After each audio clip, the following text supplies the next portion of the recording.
दिलचस्प और अजीब नामे से खबरें शामिल करते हैं। बरतानिया के बदनसीब बहरी जहाज टाइटैनिक के बुजुर्ग मुसाफिर जोड़े से बरामद होने वाली सोने की घड़ी नीलामी के लिए पेश कर दी गई है।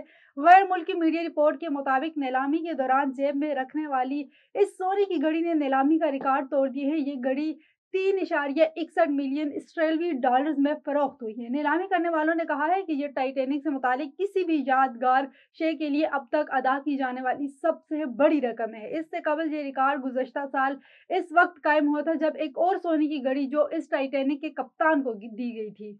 मगरबी बंगाल के ज़रा पोरिया में होने वाली इंतखाबी फहरिस्त की नजरसानी ने एक खानदान के तकरीबन 37 साल बाद दोबारा जोड़ दिया है। ये वाकई इस वक्त पेश आया जब 1988 में गायब होने वाले विकी चक्रवर्ती अपने खानदान से मिलने में कामयाब हो गए। विकी चक्रवर्ती की गुमशुदगी के बाद इनके अहले खाना ने कई साल तक इन्हें तलाश किया मगर कोई सुराग नहीं मिला।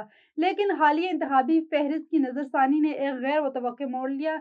इससे इसके खानदान की तकदीर बदल गई। विकी के छोटे भाई प्रदीप चक्रवर्ती जो इस इलाके में बूथ लेवल ऑफिसर के तौर पर काम कर रहे थे ने अपने मोबाइल नंबर और नाम का जिक्र हर फॉर्म पे किया था।